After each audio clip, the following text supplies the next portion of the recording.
In today's video, I'm going to share with you my #1 hack for improving your one-on-one meetings with your people. It's super simple, and I guarantee it's not what you think it's going to be.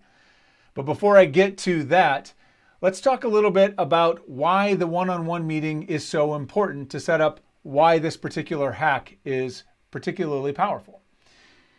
Well, first we have to remember that for the employee, work is a relationship. The thing that drives engagement and helps employees feel great about work are things like feeling appreciated and cared for and trusted and included and accepted. All relational stuff. So employees experience work as a relationship, and you as a manager are the face of the relationship for those employees. Like it or not, you play an outsized role in how your employees feel about their experience of work. And like any relationship, if you want the relationship with the employee to be a healthy one, a happy one, one that is sustained and growing and developing, that requires an investment of time. Time is the currency of relationships. There is no shortcut. You want better relationships, you gotta spend some time with people. This is what makes the one-on-one meeting so incredibly powerful. Right? A one-on-one with your people is a sacred investment of your time in that person, with that person.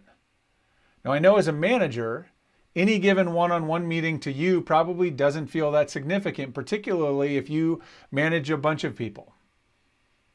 Right? It's just a lot of meetings that all kind of blend together and feel like they are, one spilling over the other. But to that employee, that is their one time each week where they have dedicated time with you, the most important person to them at work. And so this brings me to the cardinal sin of management, and that is canceling the one-on-one meeting with your employee. Don't do it, right? Nothing says, hey, you don't matter that much, like canceling the one-on-one meeting. Nothing says like, hey, something came up that's more important to me than you, than canceling the one-on-one meeting. When you cancel the one-on-one meeting with your employee, unless it is for a radically great, understandable reason, you are undermining their engagement. You are damaging the relationship with them. Don't do it. Now, this brings me to the hack. And this hack I actually kind of stumbled into. It was an experiment, something I tried to actually protect myself and my team from falling into the trap that probably you have fallen into many times. As a manager, I know you're busy, right? There's a lot of people wanting to put stuff on our calendars. We get sucked in and pulled in and invited to meetings and all sorts of other things. The easiest thing for us to move off our calendar is those one-on-one meetings. And you probably have some people on your team that are very amenable and very nice, and they tell you it's okay, it's okay. Because what are they supposed to say? Right? As your manager, as their manager, you come to them and say, hey, would it be okay if we canceled our one-on-one? I had this other thing come up. So now you're putting them in the position to say, no, I would prefer you choose me over this other thing that might be problematic for you to miss. Of course they're going to say, no, it's fine. Really, it's fine. You know what?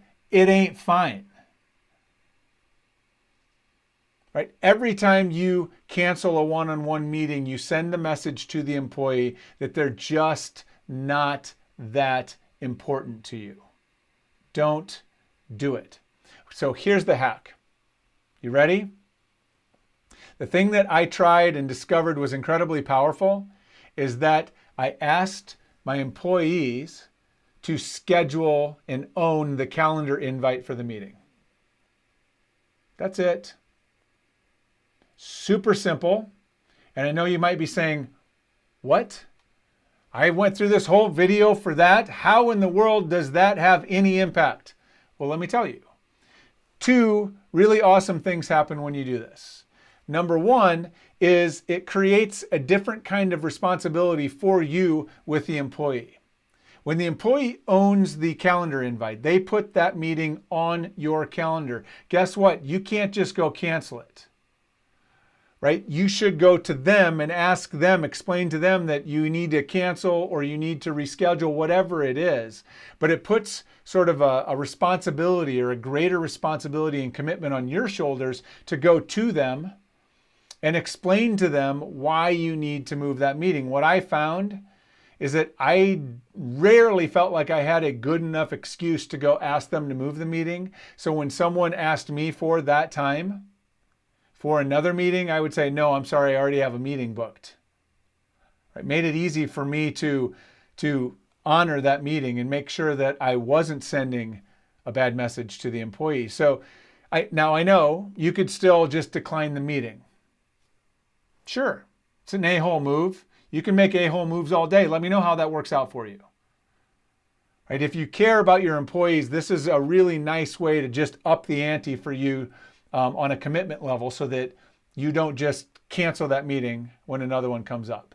So that was effect one. The other effect that it had that I actually didn't expect or anticipate is it actually heightened the employee's level of commitment and ownership of that meeting. Because it was me saying to them, hey, this is your time. This is your meeting. So pick a time that works for you. Find a time on our calendars that lines up. Right? This is your meeting. And so they started showing up differently. They definitely committed at a little bit higher level to the conversation and to the meeting. That was a win. That's a win for them and a win for me, particularly when you're trying to build a better relationship with your people. So let's recap quickly. Work is a relationship for employees. You, as a manager, are the face of that relationship for the employees, and therefore, it's really important that you invest time with them and in them. Time is the currency of relationships. That's what makes one-on-one so incredibly powerful. So, schedule one-on-ones, never cancel one-on-ones, and my hack for how to avoid doing that, to protect you from you, is have the employees schedule the calendar invite and send it so that they own it. It's their meeting. Create a deeper sense of ownership for them and put more of a responsibility on you to make sure you're not canceling that critical, sacred time with your people. Give it a try. Let me know how it works out for you. I'll see you next time.